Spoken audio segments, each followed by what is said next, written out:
Release खालामदों जों जोबोद मोजां मोनदों बे गराय फाख्रि सावथुनखौहाय हादोरनि आरो गुबुन हादोरफ्रावबो कम्पिटिशनफ्रावहाय दाब दाब जायगायाव लांनायनि थाखाय थाब रिलिज होनो हायाखैमोन दिनै रिलिज होनो मोननानै जोबोद मोजां मोनबाय आरो बेजों लोगोसे जे इन्टारनेशनेल लेभेलाव बेस्ट फिल्म एवार्ड आरो नेशनेल लेभेलावबो बेस्ट फिल्म एवार्ड मोननो हानायनि उनाव जों गावनि न'आव लाबोनो हादों बेखाय जों मोजां मोनदों गुबुनफ्रा जेरै अनसायदों जों आसा खालामो बेयावबो अनसायगोन बे सावथुनावहाय गुबैयै जोंनि हारिनि समाजनि न'खरनि जायफोर सिनस्रि आइजोफोर बिमाफोर बिसोरनि जि गोसोनि बोलो गोहो बेखौहाय दिन्थिनाय जादों गावनि सायाव जिथु फोथायनाय बेखौ दिन्थिनाय जादों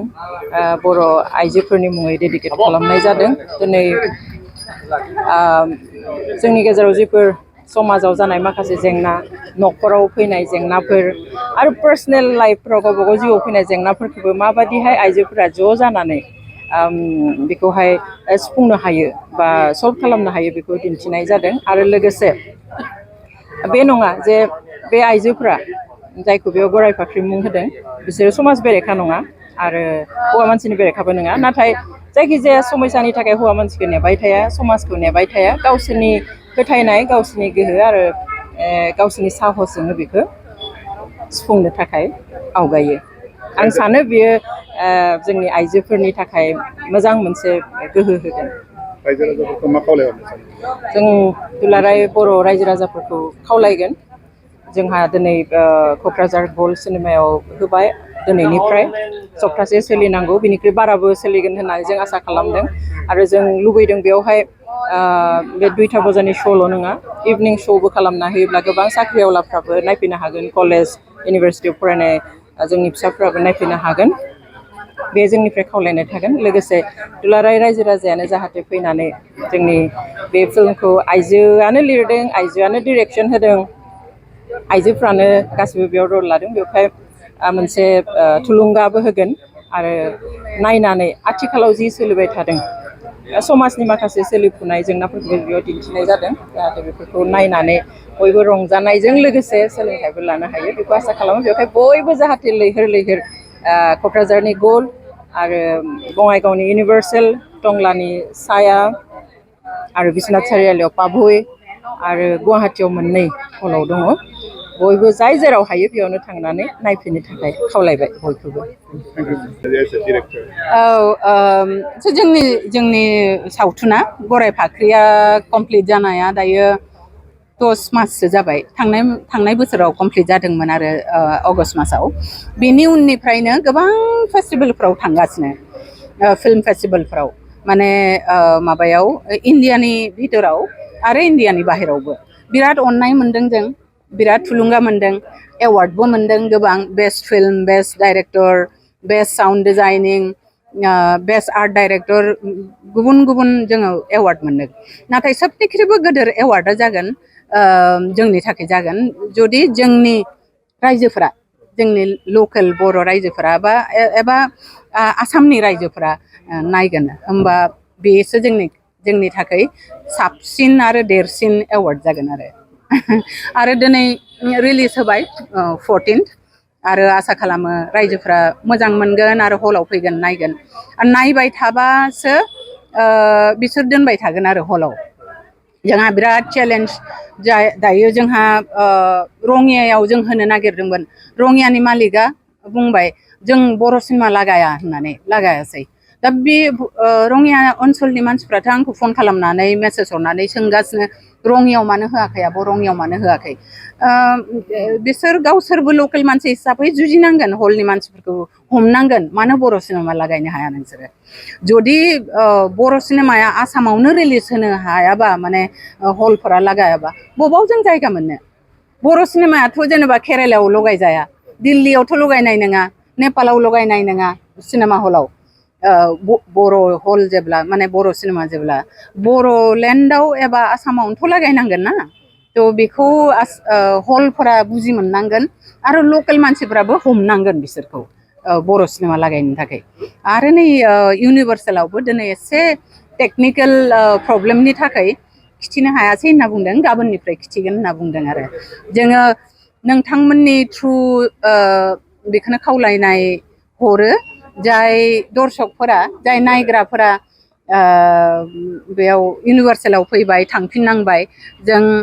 निमाहा बियो बिथांमोना जाहाथे गाबोन फैफिनो बा सबनेहा फैफिनो नायनो बिथांमोना जाहाथे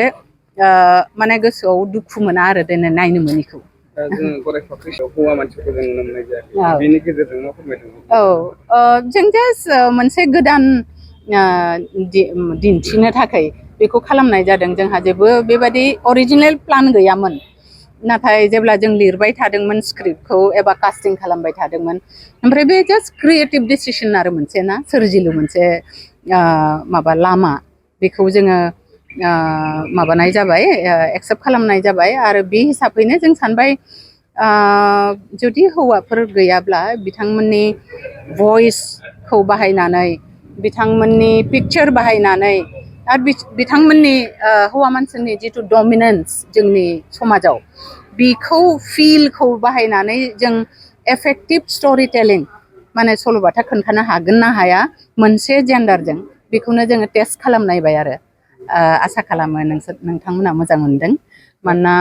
गुबुन रायजोफ्रा नायग्राफोराथ' मोजां मोनदों होननानै बुंदों टिकेटनि बेसेनखौथ' आं मिन्थिया बेखौ हलनि मानसिफोरखौसो सोंनांगोन गराय फाख्रिया जोंनिथिं सानजाहा ओनसोल लायै ओनसोल एसे बेलेग बेलेग जायो जोंनिथिं गराय फाख्रि होननानै बिमाफोरा गावनि फिसाजोफोरखौ गाबज्रियो जाय फिसाजोफोरा नायनायाव बिराद समायना साखोन सिखोन खुरां बाथ्रायाव जेना आरो जि खामानि आखायाव लायो बेखौ फोजोबथारो आरो खर' गंग्लायनानै सोब खुरांखौ खोनासङा कुवेश्चन खालामो सोंलु लाबोयो जे बेबादि मानो नङा ओरैबाथ' जानो हागौ बेबादि जेरै जाय कुवेश्चन खालामो आरो मोजांनि अन्यायनि बेरेखाहै गसंनो हायो आरो गोदान मोनसे बार लाबोनो हायो समाजाव बार होनो हायो बिथांमोनखौनो गराय फाख्रि होननानै बिसोरबायदि सिख्लाफोरखौनो आइजोफोरखौ गराय फाख्रि होननानै गाबज्रियो आरो बिमाफ्रा गासैबो गराय फाख्रि दाहालागैथ' मोजांखौनो मोनबाय आरो आसा खालामो जायफोरा नायनानै थांबाय मोजां मोनबाय बिथांमोना जाहाथे गुबुनफोरनोबो खिन्थायो बेखौनो जोंनि खावलायनाय नोंथांमोननि थ्रु बर' सिनेमा हिसाबै आंनि जोलै द सिडमोन ओमफ्राय बेयो सेकेन्ड आंनि बेनि उनाव आरो दायो प्लान गैथ'वा प्रजेक्ट लाथ'वाखै एक्सुवेलि मोनसे फिल्मखौनो आं बोसोरथाम बोसोरब्रै लानानै बेखौनो लानानै बेस्थ' थायो आरो लिरनायनिफ्राय आदिखुरि दा बेनो आं आराय बोसोरथामानो जासिगोन आं गराय फाख्रिनो होनाया आंनि जिउनि बोसोरथाम होबाय आरो एसे होबावनोसै 6-7 मास बिनि उनाव गोदान प्रजेक्ट आखायाव लागोन सानगोन जोलैनियाथ' बिराद मोजां बे आंनि स्पेसियेल फिल्म गराय फाख्रियाबो स्पेसियेल सावथुनफोरा दिहुनग्राफोरनि थाखाय डाइरेक्टरफोरनि थाखाय गावनि फिसा बायदि जायो बेनिखाय गासैबो सावथुनफोरा स्पेसियेलानो जाखायो नाथाय जोलैया जिहेथु जोंहानि न'खरनिनो मोनसे काहानिमोन बा जोंनि समाजनि बिराद खाथिनि गासैबो बे जिउखौ मोनबोनाय एक्सपिरियेन्स खालामबोनायनि सायावमोनथ' बेनिखाय जोलैया गमामानो बिराद आंनि बिखानि आंगो नाथाय आं आसा खालामो गराय फाख्रिनोबो जोलैनो जेरै अननाय होबाय बिसेसकरि बर' रायजोफ्रा गराय फाख्रिनोबो होगोन होननानै आं आसा खालामबाय दिनै गल्ड सिनेमा क'क्राझाराव फार्स्ट डे फार्स्ट श' गराय फाख्रिनि आरो आं बेयाव फैदों जोंनि गराय फाख्रिनि टीम गासैबो जोङो थारैनो जोबोद मोजां मोनदों मानो होनबा गोबां रायजोफोरानो फैदों गोजान गोजाननिफ्रायबो फैदों नायफैदों जोंनि सिनेमाखौ माने अनसायफैदों गराय फाख्रिखौ बेनिखायनो जोबोद गोजोननाय मोनदों गराय फाख्रियाव नोंथांनि रला माबायदि आंनि रला जाहैबाय सिम्पल रल माने जेन्डार इकुवेलिटिनि नैबे सिनेमायाव जेनेबा जेबो नेगेटिभ बेबायदि नङा बाट देन जों माबायदिहाय बिकज गराय फाख्रि नेम इटसेल्फ सासे ससाइटियाव जायखौ माने मानसिफोरा जायखौ माने बुङो जे माने नांलायग्रा बा नेगेटिभ बायदि सानो खिन्थु गराय फाख्रिया बै आइजोआ जायो जाय आइजोआ माने गावनि स्टेन्ड लानो हायो बा गावनि स्टेन्डनि थाखाय नांलायो बा गावनि स्टेन्डखौ लानो थाखाय ससाइटिजों गोरोबि एसे थायो बेखौनो गराय फाख्रि होननानै रिसेम्बल खालामनाय जादों थ' बै गराय फाख्रि जों गासैबो बे सिनेमायाव जेसेबां दं गासैबो जों गराय फाख्रि आरो बे गराय फाख्रिनिनो आंबो सासे गराय फाख्रि सावथुनाव रावबो हौवा मानसिनि रलखौ नुनो मोनाखै औ बेनो मोनसे जोंनि बयबो सोङो बे कुइसनखौ बेनो मोनसे जोंनि सावथुननि जाय सावथुनखौ जोंनि सावथुनखौ आरो बांसिन समायना खालामदों बेखौनो होनो गोबाङानो फिडबेक मोननानै आंबो बुंदों जे मोनसे बे एक्सपेरिमेन्टेल बायदिमोन रजनी मेमनि जोंनि डाइरेक्टर स्क्रिप्ट राइटारनि उइदाउट माने रावबो मेल केरेक्टार गैयाबासिनो उइदाउट मेल केरेक्टारनि एपियारेन्स गैयाबासिनो बे सावथुनखौ बानायनो हायोबा माबायदि जायो बे मोनसे एक्सपेरिमेन्टेलमोन आरो बे क्लिक खालायदों इण्डियायाव बे फार्स्ट मुभि जेरावहाय बे सावथुनाव रावबो हौवाफोरखौ नुनो मोनाखै आसा खालामो रायजोफोरा जाय बिथांमोना नायाखै नायफै आरो माबायदिहाय बे हौवाफोर गैयालासिनो बे सावथुनखौ बानायदों आरो एन्टायार सिनेमाखौ नुबा ओरैबायदिबो मोननाय नङा जे बेयाव रावबो हौवाफोर गैया माने गैयाबो खिन्थु दंबायदिबो मोनो बे सावथुनखौ बयबो नायफै अनसायफै दिनै जायफोरा नायफैबाय रोजा रोजा साबायखर गोसो गोरबोनिफ्राय जोबोद मोजां मोनदों जोबोद गोजोनदों बर' हारिमुनि माखासे नुथायफोरखौ दिन्थिनायखौ जोबोर मोजां मोनदों आइजोफोरनि गोहोखौ दिन्थिनाय जादों औ बेबो मोनसे आइजोफोरनि गोहोखौ जे बेहाय मोजाङै बेखेवनानै दिन्थिदों जों माने माखासे जिनिसखौ इन्सपायार जादों आरो मोजां मोनदों आरो लोगोसे बे ज' संलायलायनाय जालायलायनाय साम' ओंख्रि संनाय बे जोबोद गोजोनथाव नुथाय आरो दे रायजोफोरखौ मा खावलायगोन नायनो थाखाय रायजोफोरखौ आं बेखौनो बुंनो सानगोन दे बिथांमोनहा जाहाथे बे बर'नि बे आंगो मोनसे फिल्मखौ जाहाथे बयबो लैहोर लैहोर नायफैयो बिनि थाखाय आं बयनोबो माने खावलायनाय थाबाय गोजोन्थों बे जे बर'नि मोनसे सिनेमा बेखौ नायनानै जोबोद गोजोननाय मोन्दों जों फेमिलिनो उपभग खालामदों आरो बेवहाय हौवा फावगिरिफोरखौ नुवाखै जों गासिबो हिनजावफोरजोब आइजो माहारिजोब दा बेयाव माने वमेन इम्पावारमेन्ट बा आइजोफोरखौ बोरै सामाजिक भाबै माखासे आइजोफ्रा जे माबा मोनो समाजनि जे प्रब्लेम बा न'खर बेंनायाव गामि बेंनायाव ओनसोल बेंनायाव माबायदि समाजनि नियम निथि बा माखासे जेंना जेंसिजों बोरै सन्मुखीन जायो बेखौ बे मुभियाव जों नुनो थांदों आरो एक्सिलेन्ट एक्टिंफ्रा आरो जोबोद गोजोननाय मोन्दों नायनानै फेमिलिनो उपभग खालामनानै आरो रायजोफोरखौ खावलायो माने जाहाथे मुभिखौ बयबो उपभग खालामफै नायफै जोबोद गोजोननाय मोनगोन आरो जोङो प्रब्लेम जायोब्ला माबोरै हेन्डेल बा टेकेल खालामनांगौ प्रब्लेम्सफोरखौ बिनिबो मोनसे माने सलुसन नुदों आरोखि बे मुभियाव थ' नायनो मोननानै दिनैहाय जोबोद गोजोननाय मोन्दों थ' थेंक्स टु माने डिरेक्टर प्रडिउसार आरो गासिबो जे मुभिनि जे टिम मेम्बारफोर आं बिसोरनो माने गोजोननाय बावहरो आरोखि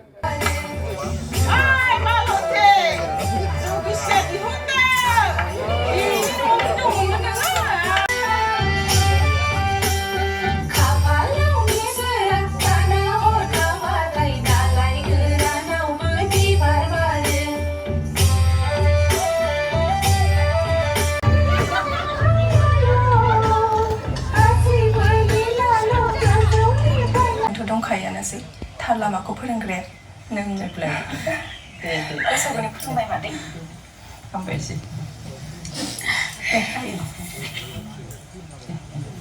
मा नांगौ नोंसोरनो नोंसा जासेलेना बोरो न'आ गैया बियो मा नांगौ बेखौलाय आं मिथिगौ बे न' सिङाव दङ बैयो बिनि बुलेट नङा बियो आरो नों मिथिगौ आं मानो फैदों बेयाव आंनो बेखौल' नांगौ दा बे आंनि न'खरनि मानसिफोरनिफ्राय निमाहा बिथों आरो गावबो भिडिअ दिहुननानै बुंथों बिसोर सनाथिखौ ज' जुलुम खालामनानै बेबायदि भिडिअ खेबहोदोंमोन होननानै नों बुंब्लानो फोथायगोन नामा आङो आरो सोरबा बेबायदि भिडिअ फट'फोरखौ हरलाबायो मेडाम सनाथिया सासे नाबालिग बिनि अनगायैबो बिसोर गावसोरनि गेजेराव थागोन होननानैसो भिडिअखौ शेयार खालायदोंमोन सैलेना आयेननि बायदि बायदि सेक्सननि सिङाव खाजानो हागौ नोंलायसो आंनि सिख्लायाव बेबायदि फैनानै बुंफैलायनो नों साज्लाखौ आं बुंनाय बायदि खालामनो थिनगोन ना आयेननि जेंनायाव गाब्रानायखौ लुगैगोन आंखौ नों सिगिदों जों सोर मिथिगौ नोङा आंनि नोजोराव नों सासे बिमा जाय आयेननि बेरेखा मावनो गावनि फिसाजोखौ बासायनो नागिरदों आंनो बिसार नांगौ नङाब्ला खाजा होजोबगोन आं কিন্তু তাহলে তেও ঘরে फाले काटेले हे हालखांबाय आंनिया हेल'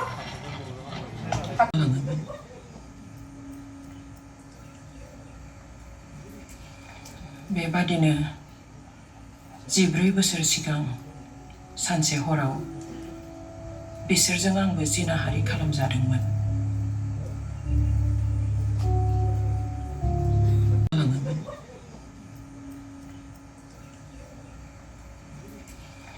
बेबादिनो 14 बोसोर सिगां सानसे हराव बिसोरजों आंबो जिनाहारि खालामजादोंमोन। কিন্তু তাৰে তেওঁ ভৰিত ফালে কাটিলে